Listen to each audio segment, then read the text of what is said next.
Hi everybody. Let me introduce us to get started. My name is Vince. I'm one of the STEM educators from Liberty Science Center. With me today is David, who's going to be kind of helping me out behind the scenes a little bit. And we're both from a place called Liberty Science Center. So really quickly, how many of you have been to Liberty Science Center before or have at least heard of us before? Okay, perfect. Awesome. So I won't go into what we have or there too much. I will give you a warning though. One of our newer exhibits that's coming in pretty soon to replace our Pompeii exhibit is going to be Ocean X. So hopefully we have that ready in a couple of weeks. So if you're interested in ocean exploration and kind of some of the interesting information about what might be happening as far as research in the oceans, feel free to stop on by once that exhibit is open. It's going to be one of our paid ones that's traveling, but it's supposed to be a pretty interesting experience. All right, so I hope to see you all there to explore that. Today, however, I cannot bring anything huge from the Science Center, so instead I'll be focusing on a couple of really simple demonstrations, hopefully things that you haven't necessarily seen or haven't had the chance to interact with before. All right, but this is our program called the Science Circus, and so just like a circus has multiple rings, we're going to be focused on 3 particular subjects. So the first one is going to be right over here using this machine. So in a moment I will explain what this is and how it works. But this one we'll be talking all about electricity. Right here in the middle, I'm going to be using a blowtorch and some suction cups to talk a little bit about air pressure. And then right over here, I'll be bringing out a special chemical. You may already be familiar with it, but I'll be using that chemical to demonstrate some of the states of matter. All right. So those are going to be our 3 particular rings of our science circus, and all 3 of them are going to be connected with that really simple word, which is matter. So raise your hand if you have heard of the word matter before. Adults, you are part of this auditorium as well, so I expect answers from you as well. All right. Perfect. So keep your hand up if you want to tell me something that you remember from matter. So tell me one thing that you already know about matter. Yeah, go ahead. Perfect. So the definition of matter is anything that has mass and takes up space. All the way back. Okay. Solids, liquids, and gases. Those are our 3 states of matter. Absolutely. Right over here in the pink.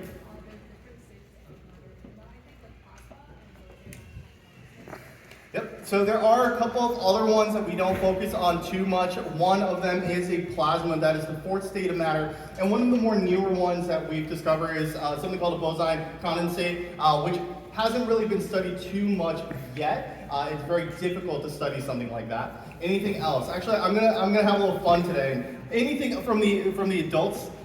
Anything at all? Do you remember what matter is? Okay, perfect. So you can transform them into other substances as well. So you can convert them from one state into another. All right, perfect. So those are all really good things to keep in mind as we're kind of going through this program and talking about matter. But all matter is made up of extremely, extremely small particles. So at one time, if you want to shout out what those extremely small particles are, go ahead in 3, 2, 1. Atoms. Atoms, absolutely. All right, so they are atoms, okay? So inside of an atom, there are 3 particular things. And for this, I'm going to need 2 volunteers to help me out really quickly.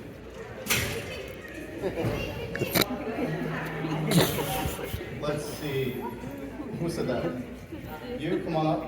And then I need one other person who had a really heavy lunch and doesn't really want to do too much right now. Let's see. Right there in the middle. Okay, come on up. All right, what's your name? Advic. And what's your name? Ayan. All right, Advic and Ayan. So you said you had a heavy lunch. You don't want. I don't want to mess up your suit or anything. So we're going to give you the simple ones. So you're going to go ahead and you're going to hold our proton and neutron.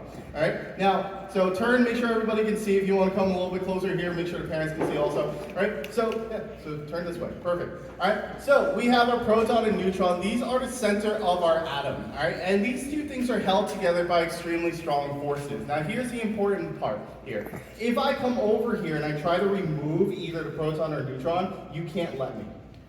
Okay. So if I pull on this, you can't let me pull away. No, see, I'm already separating it from the neutron. It can't be separated. Do you know what happens if we separate the proton and neutron away from in an atom? Do you know what happens? No, it is called a nuclear reaction. So if it is considered uncontrolled, you get an explosion, nuclear explosion. If it's controlled, you can potentially use it to generate energy in a nuclear power plant. So the proton and neutron are stuck together, and so they don't want to come apart. They're held together by extremely strong forces. So you're going to hang out right here in the center. Now your job is going to be our electron. And the reason why I chose you is because you were so excited to come up here. I think you have too much energy, so you're going to help me out. Do you know what the electron does in an atom? It orbits around in the shells of our atom. Perfect. So I need you to orbit around our nucleus. Go for it. Faster. Faster. Faster.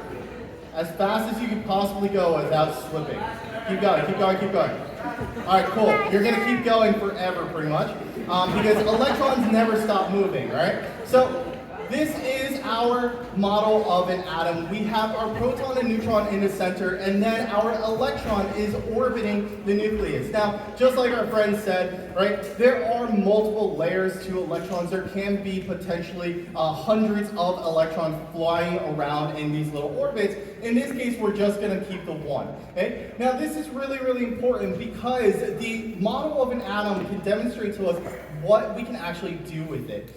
So between these three particles right now, a proton, neutron, and electron, which one do you believe would be the easiest for me to go in there and remove and move away? Just shout it out. Electron. Perfect. Our electron can absolutely move. So you're going to freeze right here. Perfect. If I wanted to, as our electron is moving, I can potentially take our electron and move it from one atom to another and to another. Right? I can continue, okay? I can continue to move our electron right all the way down. Now, does anybody know what it's called when you grab an electron and move it and it starts to move between atoms? What is that called? Say that again? Ion, it's related. It's another, think simply, right? I know this is a science fair, but think simple words. What is it called? Energy. Electricity, absolutely, or an electric current, all right, is also that. So if you have enough electrons moving between atoms, right, that is what we call an electric current.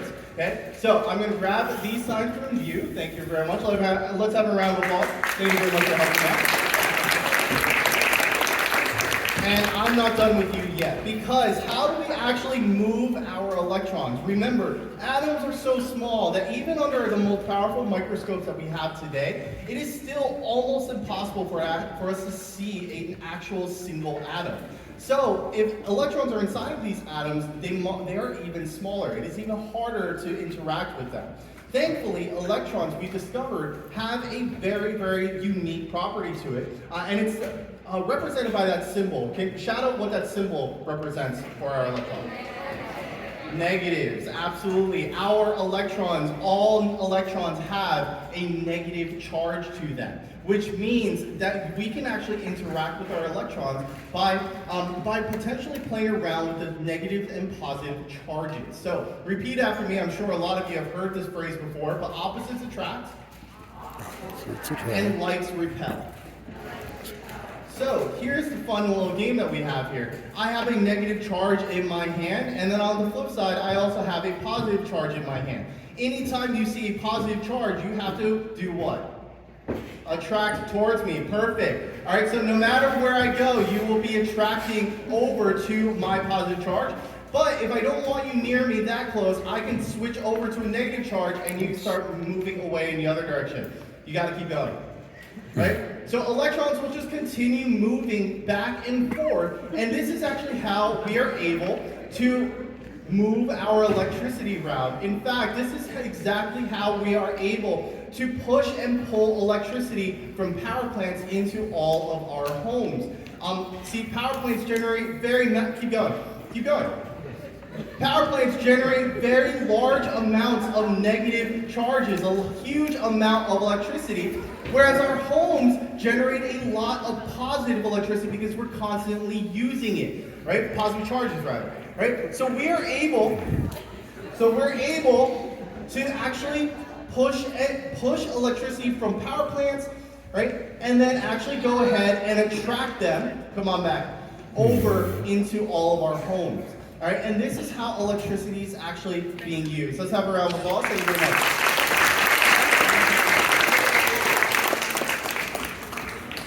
Now, this is all really interesting in theory, but how does this actually work, right? So how can we see this in action? So for this, I need another volunteer for this one. Let's see. Let's go with, I'm gonna choose one of you, but it's completely up to you who you want to send up. Since I think you're friends, so. Oh, you're twins, so who wants to come on up? Okay, come on. How about this? I'll use you for the other experiment, all right? All right, and what's your name? Isabella. All right, Isabella, you're gonna help me out to demonstrate how electricity is able to actually attract things. So, if you wanna just turn and face everybody, hold out your right hand. Perfect, fingers together, completely flat. Don't worry if it gets a little dirty. There you go. And then what we're going to do is we're going to try and grab some electricity from you. Now, if you have younger siblings, you may have done this experiment before, because one of the easiest ways for you to grab electrons from a person is you take a rubber balloon and you rub it on their hair.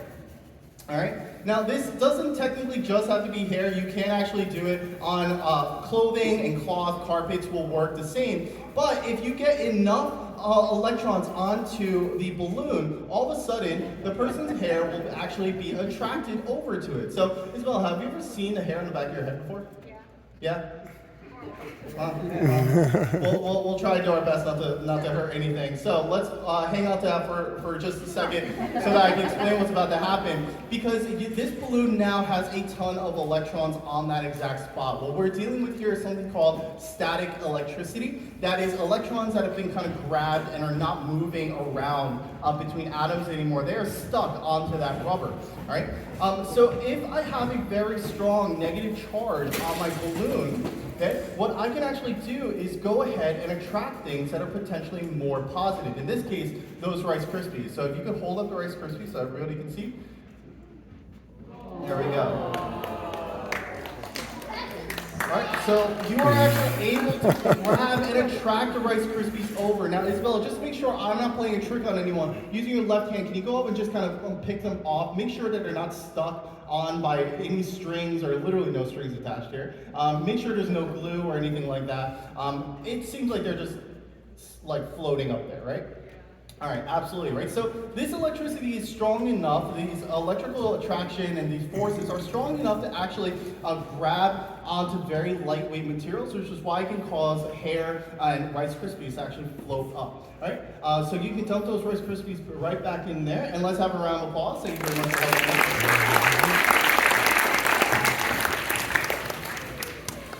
Now, this is a really, really fun method. You can actually use this. So for those of you, especially the parents in this room, if you have younger children that like to use glitter, you can use this method to actually pick up glitter from the floor. So if that vacuum cleaner isn't working, because it never does, you can actually use a rubber balloon and use static electricity to attract and pull glitter up from the floor. So it's a really fun, easy method to actually do that. All right, now that is how electricity can attract, but how can we talk about repulsion? Well, for that, we're going to need this machine right here. This is called a Van de Graaff generator. It was actually invented here in New Jersey, in Princeton, by a scientist. I forget the first name, but their last name was Van de Graaff. They named it after themselves, of course. Now, what this scientist was trying to do originally was he was trying to actually separate the nucleus of an atom. Thankfully, they didn't succeed, otherwise none of us would be living here right now. Instead, what he did was he succeeded in creating a machine that could generate a very large amount of static electricity very, very quickly. So when I turn this machine on, what you're going to see is this white rubber band in here is going to start to spin. And as it spins, it will collect electrons from a piece of cloth down here. And as the electrons come up here to the metal dome, they will actually be attracted over to the metal of the dome. And they will actually just stay there until they're able to either disperse into the air or go into something called a grounding rod. So in this case, we have an actual metal grounding rod. Electricity can also use you as a grounding rod, because all electricity really wants to do is go straight into the ground. All right, so here we already have it going. You can hear it if you're really close and listening. You actually hear crackling. All right, so let's see if I can discharge some of that electricity now. All right, there we go. So we have some of that electricity discharging now. What you're seeing right now, that little spark and flash of light, that is in fact plasma. All right, so this is our fourth state of matter. Plasma is basically any time you have some kind of electricity moving through the air, it will actually be able to create a plasma. All right, so plasmas are simply just superheated gases, which is why all of the stars, including our sun, are considered giant balls of plasma. Anytime you light a candle as well and you have that little flame, that flame is also considered a plasma. Okay? Now, what you're seeing here as the electricity passes from one into the other is it is discharging. It is going into the ground. The reason for this is because electricity always is attracted to the center of our planet. Our planet is essentially one gigantic magnet, and it will pull electricity down towards the center of it. It's going to attract it down. Okay? Now, in this case, we're going to be putting someone onto this Van de Graaff. So if you would like to come on up, you're welcome to come on up. All right, so come on down. Sorry, I have a couple of other opportunities for you to volunteer, so.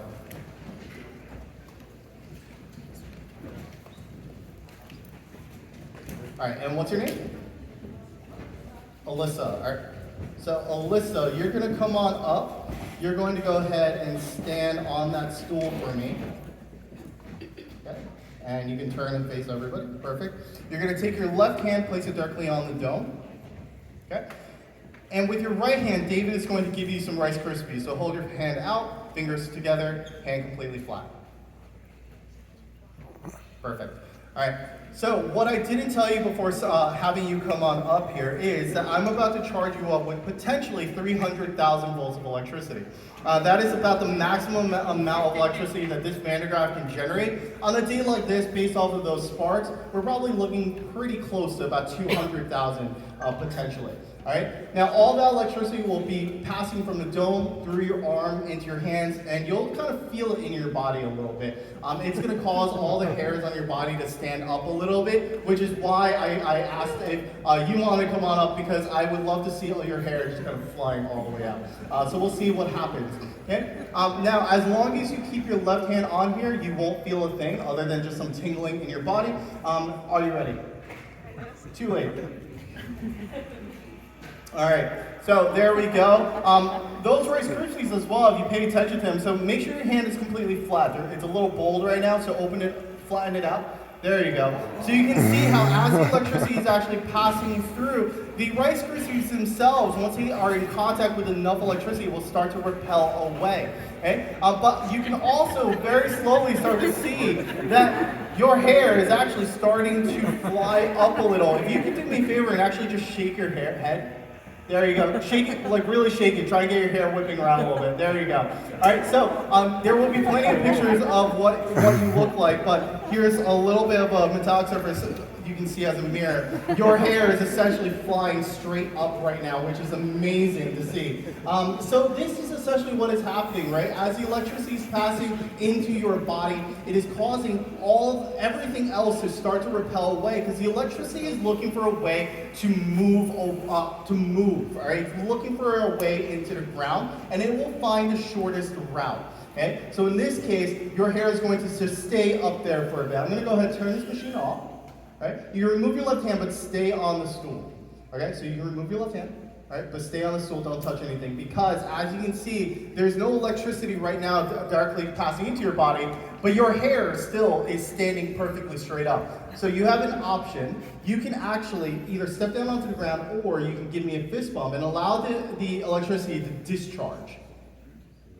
There you go. And you hear that spark, and immediately your hair starts flying down. We probably actually do it again. You have a lot more in there. There you go. And so that electricity will slowly fall down. David, do you have that Rice Krispies? Yep. You can dump those Rice Krispies back in there, and let's have a round of applause.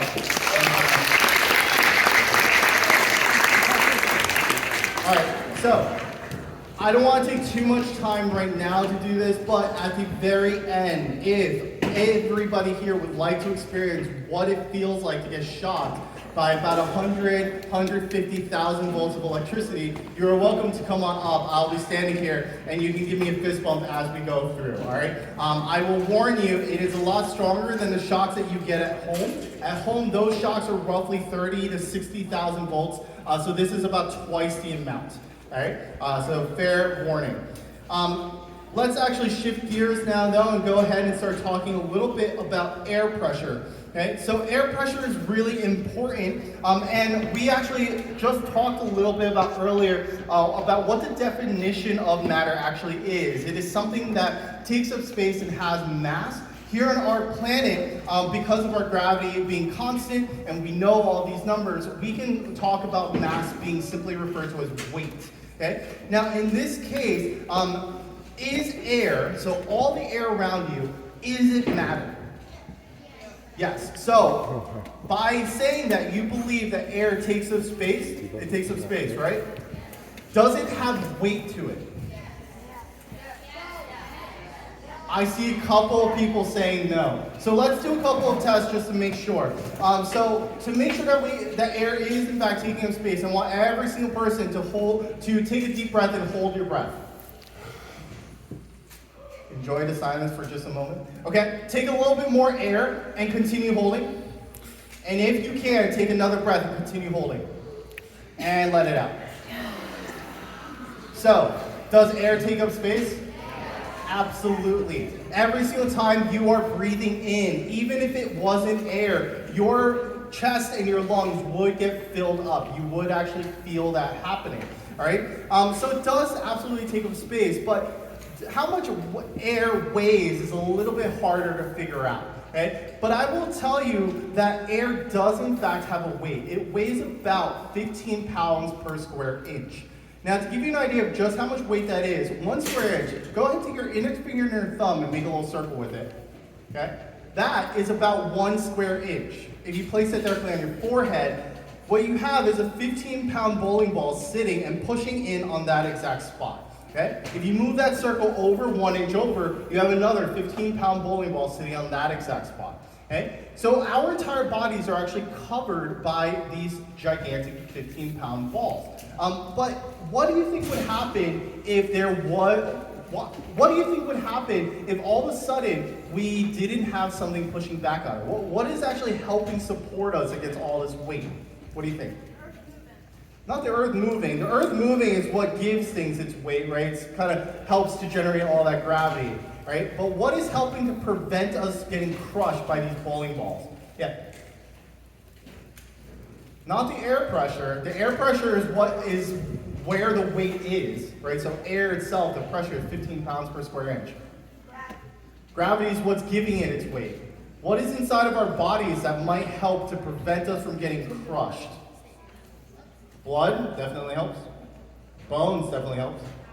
Matter, yeah, we're also made out of matter, right? And one of the rules for matter is that it cannot exist in the exact same space.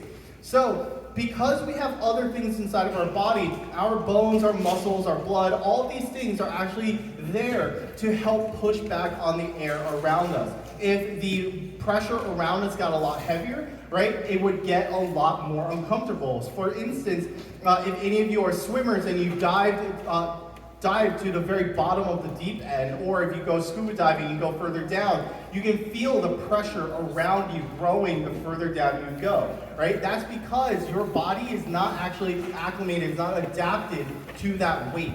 We are designed to survive in air. Okay? But let's see what happens if we were to remove things from your body. So let's say you had a tragic accident, you had to remove your bones for a second and get it replaced by something. What would that actually look like? So I can't obviously do that to any volunteer unless the parents really want to volunteer one of their children. No? Okay, you have good parents. All right, so what we can do is we can go ahead and volunteer and sacrifice one of our cans here. So this can is very, very similar to our body, right? So just like our body has our skeletons and bones, this can essentially has an exoskeleton with that metal can. Now, is my can empty? Trick question, what is in it? Air, absolutely correct. There is air inside of my can. I'm gonna go ahead and add a little bit of water as well for this experiment in order to make it work. Because what I want to do is actually try and remove the air from inside of my can. The way you do that, you take a little bit of water and then you go ahead and heat it up. So please don't try this experiment at home, especially the adults. Don't do this at home. All right. So what I'm going to do right now with my blowtorch, I'm going to go ahead and heat up the water inside my can. And what happens to water once you start heating it up? It starts to boil and evaporate, absolutely. Now, I don't know about anybody here. I cannot see inside of my can.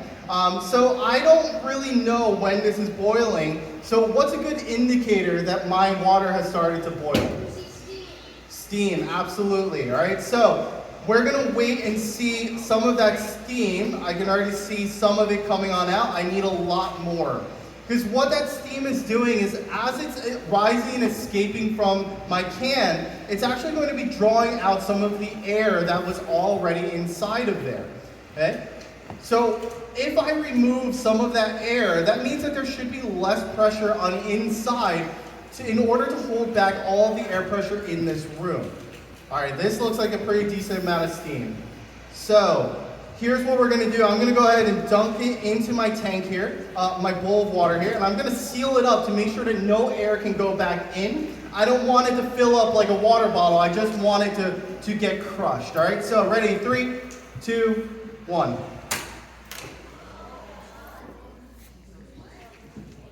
All right, really quickly, I'm just gonna safety, and here we go. So this is essentially what would happen if you were to remove air or remove anything from your body. All the air in this room, it actually weighs a lot, all right? And so it would actually be able to completely crush you anywhere there was nothing holding it back. Okay? So in this case here, we have our can getting completely crushed. There was no air remaining on the inside, or very little air remaining on the inside, in order to hold back the pressure of the air in this room. And so it's going to get crushed on all sides. Now, if you still don't believe me about just how heavy air actually is, I need 2 more volunteers to help me out. I'll take you. Yes. And I'm gonna go all the way down. Okay, come on. Being loud doesn't always mean I choose you. In fact, when you're loud and screaming at me, most of the time I don't choose you. All right, so what's your name? Elliot. All right, Elliot, nice to meet you. Come on down. And what's your name? What is it? Nate? All right, so the 2 of you are going to be helping me out, all right? So have either of you ever used these before? These are absolutely suction cups. Some of you probably have these at home. Most of the time you find them around the bathroom. Now keep in mind, the ones that you find in the bathroom are typically about 1 inch, 1 square inch, which means that they can generally hold about 15 pounds of weight on them. Okay? These, however, are about 7 to 8 square inches each. All right, which means that each one of these on their own are able to hold up about 100 pounds. Now the way that suction cups work is that you take the suction cup, it's this little cup opening, you press it up against a flat opening, and what do you have to do? You squeeze, right? You push, and air is going to escape from in between, causing them to get stuck. So instead of putting it up against a flat surface, I'm going to squeeze these 2 suction cups together. So come a little bit closer so you can hear what happens. All right, did you hear that little hiss? All right, so that is the air escaping from in between my suction cups. Now, the 2 of you, it is now your job to try and separate it. The easiest way to do this, all right, is for you to take this end, Elliot, and you to take that end, Nate. So, please, I know we're in a gym, but this isn't a competitive contest. I don't want to see either of you getting like dragged around or tossed. Please don't like jerk back and forth and pop someone's shoulder out or break someone's arm, all right? I'm trusting you. I'm going to give you about 5 seconds to do this and see if you can pull it apart. You ready? All right, and go. All right, and 5, 4, Try not to jerk it. All right, 3, 2, come on, and 1. All right, Elliot, try it on your own. Just grab either side. Can you separate it? No? Nate, do you want to try it? Oh, you can try it. So Nate, you want to grab the other end and you can try and pull it apart. Can you separate it? No, it doesn't seem like it, right? All right, let's have a round of applause for Elliot and Nate. All right, so just to prove to you just how strong these are any of the parents willing to come on up and volunteer? Parents, or anyone on the parent side? All right, you want to come on up? Yeah, come on up. All right, so go ahead, grab that. So you're gonna pull against me. All right, pull as hard as you possibly can. Pull, pull, pull, pull, pull, pull, pull, pull. Come on, pull harder. I don't believe you. There you go. All right, so it doesn't seem like this is actually working. In fact, I can pull on you and cause you to slide around the room, and it's not going to work, right? So this is extremely, extremely hard. What's your name? Gavin, you can stop pulling. All right, grab both sides, see if you can pull it apart on either side. It doesn't seem like it's going to work either. Use your foot. It doesn't seem like it's going to work. All right, let's have a round of applause for Gavin. So, this is a problem because now I have a suction cup, and based off of just a little bit of math, if each one of these suction cups can hold about 100 pounds each, combined, we're talking about combined pressure of probably a little over 200 pounds required to pull these apart right now. So if we can't physically pull it apart with anybody's strength here, some of us potentially can, we don't even have to use telekinesis or mental powers or anything like that, right? You just have to allow the air to work for you. If you open it up a little tiny bit, allow air to go back into the suction cups will separate very, very easily. A really important thing to remember when you're trying to get those suction cups off of the wall in your bathtub, 15 pounds is more than enough to pull out some of those tiles. All right, so you want to be careful about pulling it off. You just need to let air back in and it'll come off very, very easily. Okay? So, air is very, very strong stuff, but let's move on to our very final part of our demonstration. This one is going to be talking all about the states of matter. And for this, I'm going to need to bring out a very special chemical for us to use in order to talk about it. So, as I'm bringing all this out, if you want to try and make some observations or guesses as to what this might be.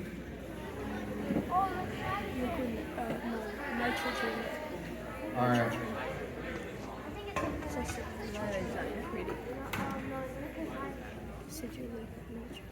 So it seems like a lot of you believe that this is in fact liquid nitrogen.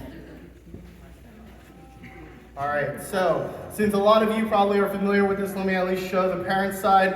All right, so here we have our liquid. It is inside of our beaker. You can notice that it is generally pretty clear. It's creating a little bit of fog and frost around the side. You can see some of the steam coming up from it as well. And it looks like it's a clear, bubbling, boiling liquid. Okay?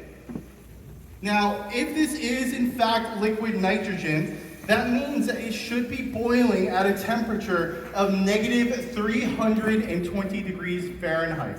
All right? Because that is the boiling point of liquid nitrogen. It is extremely, extremely cold. But let's actually make sure that this stuff is in fact boiling and it isn't just, I'm not just showing you some kind of random chemical reaction. So, how many of you still have one of these at home? I'm really curious. Not a lot of you. Yeah, we're a dying breed, unfortunately. All right, but we're gonna go ahead and pour some of our liquid into our tea kettle. If it is in fact boiling, that means that it is actively turning from a liquid into a gas. And as the gas escapes from the opening in our tea kettle, we should hear a whistle or a hissing sound. All right, perfect. So that is in fact telling me that our liquid is boiling. It is actively turning into a gas. Okay? Now, if it is boiling, that means that what temperature do you think this could potentially be? 300, 212. All right. Negative 400. Yeah, I heard you. All right, so this could potentially be very hot, but it could also potentially be very, very cold. So here's what I'm going to do. Everybody in the front row, I'm just going to run down this entire front row, and you're going to hold up one finger, so go ahead and hold up one finger, parents included, one finger if you would like.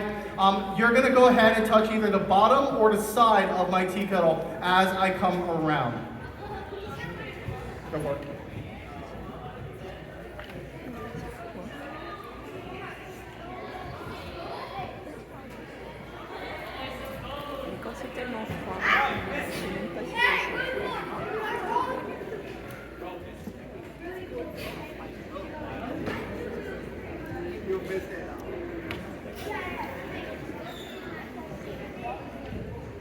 Okay. All right, was it hot or was it cold? It was, in fact, very, very cold, right? So this is, in fact, a very cold, boiling substance. So it cannot actually be hot water. This is, in fact, boiling liquid nitrogen. Liquid nitrogen is extremely, extremely cold. It is some of the coldest substance. It is one of the coldest substances that we can make on our planet. And we actually can, in fact, use it to do some really interesting experiments.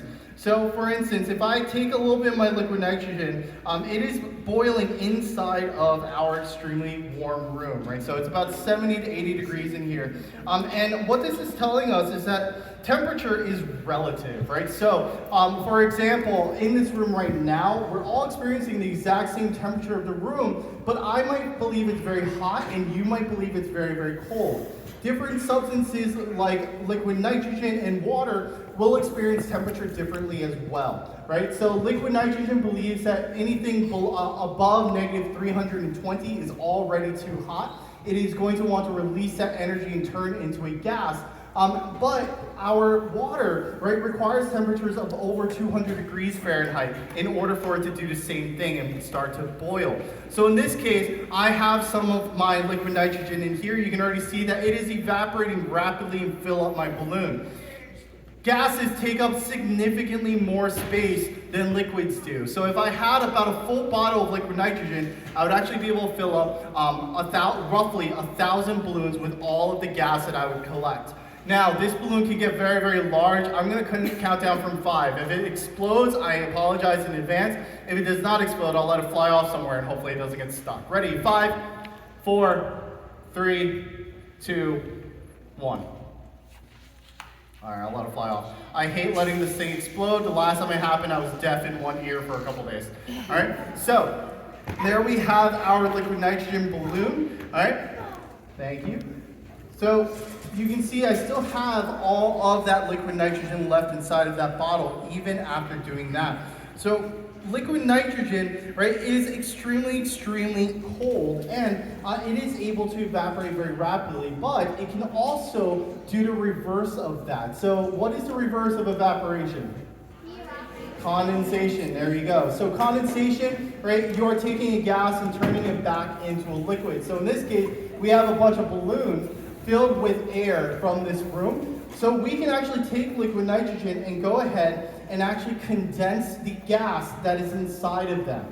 All right. Now, what's funny is this is in fact how they're able to produce liquid nitrogen to begin with, and things like liquid oxygen. They essentially are taking giant canisters and filling them up with air to the point where the gases will condense and turn into a liquid. At that point, all you need to know is the temperature, the boiling point temperature of the different liquids, and you can boil them off and essentially distill it from the liquids that you've created. So liquid nitrogen is actually used in order to do that. It helps to to cool down those tanks to make the process go a lot faster. In this case, I'm just going to be placing a few balloons inside of here. And as you can see, I've already managed to get 3, or roughly 3 of my balloons in here. And I can actually go for a 4th. If I had a bunch of time, I could actually fill up this entire container with about 25 balloons total in order to actually get in here. Essentially, as long as there's LN2 inside my container, I can continue doing this as long as I would like to. But I'm not going to bore you with all of that. All right, so here we go. We're gonna go ahead and get that last one in there. And like I said, right, they are condensing. So condensing simply means that it is also shrinking, it's getting smaller. That is what is happening with the molecules inside of our air. It is getting smaller, and so it is actually coming closer together. Now in this case, I'm gonna go ahead and start bringing out my balloons so you can see what they look like. So that's the purple one. Here is the yellow one and the blue one. Wow. They are in fact re-inflating. You're absolutely correct. And that is because once they are not exposed to the cold temperatures of the liquid nitrogen, there's nothing to keep them cold enough to stay in their liquid form. Most of the gases that you are breathing right now, their liquid forms are well below negative 110. And the warmest one being dry ice, which is our carbon dioxide. All right, everything else is much closer to that negative 320 degrees. So in this room, which is roughly 70 degrees right now, right, it will actually go ahead and just evaporate and rapidly re-expand. Now, I'm telling you all this, but I'm also going to show you what it looks like, because that first balloon I placed in there was completely clear. So as I bring it out, I want you to take a close look at the bottom of the balloon. I'll just kind of move in the middle here. If you look at the bottom of the balloon, you will notice a white milky liquid inside of there. What you're looking at is actually liquid air. So as you can see right over there, there is a little bit of a liquid kind of floating around, right? That is in fact liquid air. All right, so that is a combination of a lot of the different gases that you are breathing in right now, including nitrogen. There is the potential for a little bit of oxygen in there and something like xenon. And then the white color is actually coming from dry ice, which is the solid form of carbon dioxide. So that's actually the very last thing, that white powder and residue that's left there, that is a very thin layer of dry ice. Dry ice does not have a liquid form on our planet, and so it would actually just go between the solid and gas phase, and that happens at roughly negative 110 degrees. But once all that liquid is gone, you can see my balloon is now completely filled up again. Okay? But condensation is also something that happens all of the time on our planet. In fact, it happened potentially last night. It might happen again tonight and into tomorrow, because condensation is a very active part of our water cycle. All right, and so in our water cycle, there's really only two ingredients you need in order for condensation to happen. And we probably, if you pay close attention to the weather and the climate like I do, you will know that this is a very active season right now for things like tornadoes. Hurricane season just started and we already had a tropical depression, right? And all of this is because there's a lot of hot water floating around. So here we have some hot boiling water. And if you have enough of that hot boiling water, you can potentially have all of it rising up to the top, the upper atmosphere, where it's going to meet the extremely cold temperatures of our upper atmosphere. Now, I'm about to create a massive cloud. I will try to get it as close to all of you as possible, as hard in the bleacher seats, but I will do my best, all right? So please stay where you are, and I will try and bring it to you. Make sure you keep those aisles clear. I won't be able to see anything as I'm walking around with this, all right? Are you ready? All right, ready? 3, 2, 1. Oh, wow. All right, please stay in your seats. I will come up and down the bleachers to try and get it to you. Oh, wow. Put in the liquid nitrogen. Into boiling water. Yeah.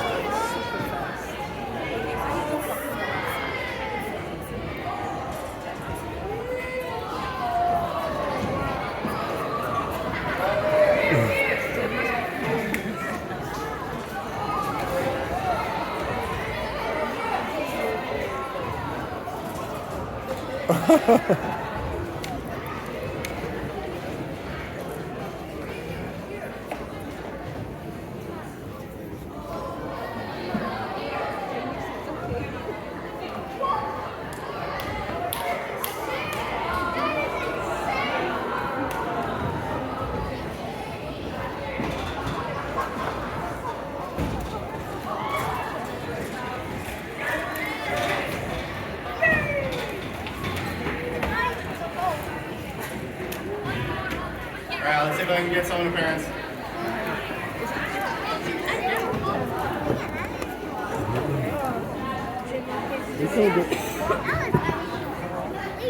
It's all right.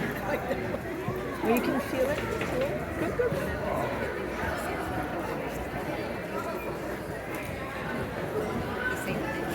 Thanks for staying in your seats. The line is over there. Donc c'est vraiment comme un nuage. Oh wow, tu sens, ça devient plus froid ici. There's a cool down.